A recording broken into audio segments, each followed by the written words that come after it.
আজ শেয়ার করব পটল ও চিংড়ি মাছ দিয়ে একটি দুর্দান্ত স্বাদের রেসিপি, যেটি আপনারা হাতে মাত্র 15 থেকে 20 মিনিট সময় থাকলে খুব সহজেই বানিয়ে নিতে পারবেন। আর এটা গরম গরম ভাতের সাথে খেতে কিন্তু লাগবে দুর্দান্ত। তো তাহলে এই রেসিপিটি বানাতে আমাদের কি কি লাগছে সেটা দেখে নিন। আর আমি প্রিয়াঙ্কা আপনাদের সকলকে আমার চ্যানেল ডিলিশিয়াস রেসিপি বাংলাতে স্বাগত জানাই। তো আমাদের আজকের এই রেসিপির জন্য আমি এখানে 750 গ্রাম মিডিয়াম সাইজের পটল নিয়েছি। আর আপনারা একটু লক্ষ্য করলেই দেখতে পাবেন পটলের স্কিনটা একটু একটু করে রেখে রেখে তারপরে পটলের বাকি স্কিনটাকে ছাড়িয়ে নিয়েছি। এতে পটলটা দেখতে বেশ ভালো লাগে। আর একই সাথে দেখুন পটলের এক পাশ থেকে মুখটা একটু করে কাট লাগিয়ে নিয়েছি। এতে পটলের মধ্যে নুন মশলা খুব ভালোভাবে যেতে পারবে। এবার মেন রান্নাটা শুরু করব। তার জন্য গ্যাসটাকে অন করে কড়াইতে দিয়ে দিলাম 3 টেবিল চামচ সর্ষের তেল।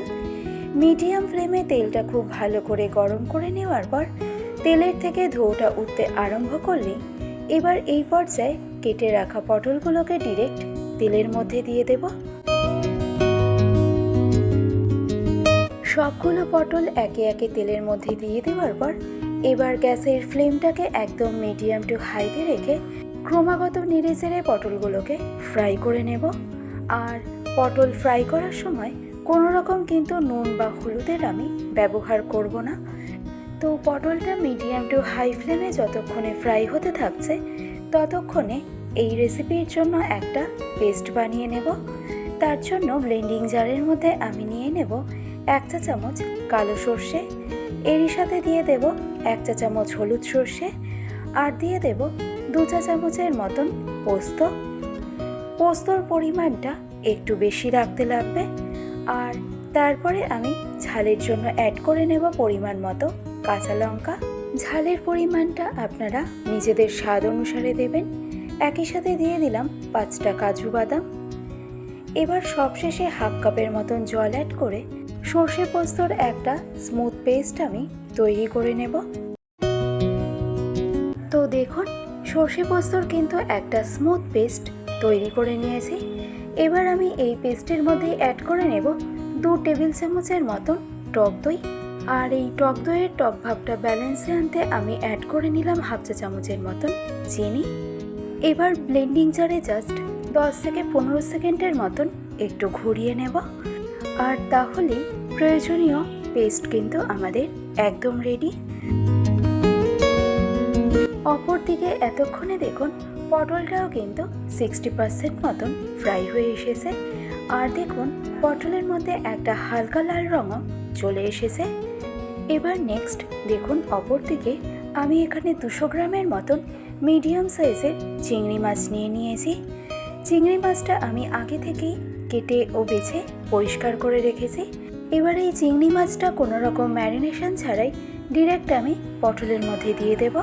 গ্যাসের ফ্লেমটা কিন্তু আমি এই সময় একদম মিডিয়াম টু হাইতেই রেখেছি। তো সবগুলো চিংড়ি মাছ দিয়ে দেওয়ার পর এবার মিডিয়াম টু হাই ফ্লেমে জাস্ট 1 থেকে 1.5 মিনিট সময় ধরে চিংড়ি মাছটা হালকা একটু নেড়ে চেড়ে নেব। আর এই 1 থেকে 1.5 মিনিটের বেশি কিন্তু চিংড়ি মাছটা নেড়ে চেড়ে নেওয়ার প্রয়োজন নেই। তো ফাইনালি চিংড়ি মাছটা হালকা একটু নেড়ে চেড়ে নেওয়া হয়ে গেলে এবার আগে থেকে যে সর্ষে পোস্তর পেস্টটা রেডি করে রেখেছিলাম সেই পেস্টটাই দিয়ে দিলাম। একই সাথে এই পর্যায়ে দিয়ে দেব স্বাদ অনুসারে নুন। আর রঙের জন্য দিয়ে দেব হাফ চা চামচের মতন হলুদ গুঁড়ো। খুব বেশি পরিমাণে হলুদের ব্যবহার করার কিন্তু প্রয়োজন নেই। তো এবার মিডিয়াম টু হাই ফ্লেমে ক্রমাগত নেড়ে চেড়ে সমস্ত উপকরণ ইভেনলি একবার খুব ভালো করে মিশিয়ে নেব। ফ্লেমটা কিন্তু এই সময় মিডিয়াম টু হাইতেই আছে।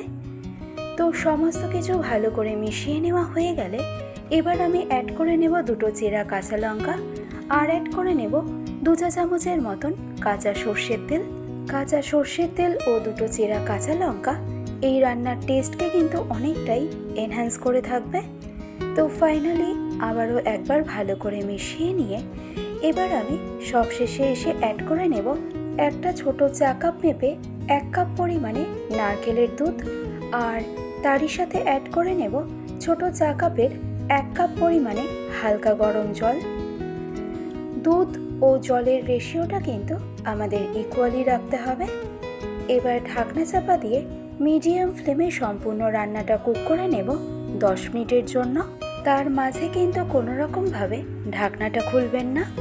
তো সম্পূর্ণ 10 মিনিট পর এবার কড়াইয়ের দুপাশের হ্যান্ডেলটা ধরে জাস্ট এভাবে হালকা একটু নেড়ে নিতে হবে, যাতে সর্ষে পোস্তর পেস্টটা কড়াইয়ের নিচে লেগে না যায়। আর তারপরে এভাবেই ঢাকনা চাপা দিয়ে কুক করে নিতে হবে আরও 5 মিনিট। তো প্রথম স্টেপে 10 মিনিট আর সেকেন্ড স্টেপে আরও 5 মিনিট, টোটাল 15 মিনিট পর এবার আমি আপনাদেরকে ঢাকনাটা খুলে দেখাচ্ছি। তো দেখুন, গ্রেভির থেকে তেলটা কিন্তু খুব সুন্দরভাবে ভেসে উঠেছে। আর দেখুন, এর কনসিস্টেন্সিটাও কিন্তু একটা সুন্দর গামাখা কনসিস্টেন্সিতে চলে এসেছে। এবার তাই গ্যাসের ফ্লেমটাকে অফ করে দেব। আর তারপর সম্পূর্ণ রান্নাটা আমি স্ট্যান্ডিং টাইমে রাখবো ঢাকনা চাপা দিয়ে 10 মিনিট। আর তারপর গরম ভাতের সাথে সার্ভ করব। তো আশা করছি আমার আজকের এই সম্পূর্ণ রেসিপিটি আপনাদের কাছে খুবই সহজ মনে হয়েছে।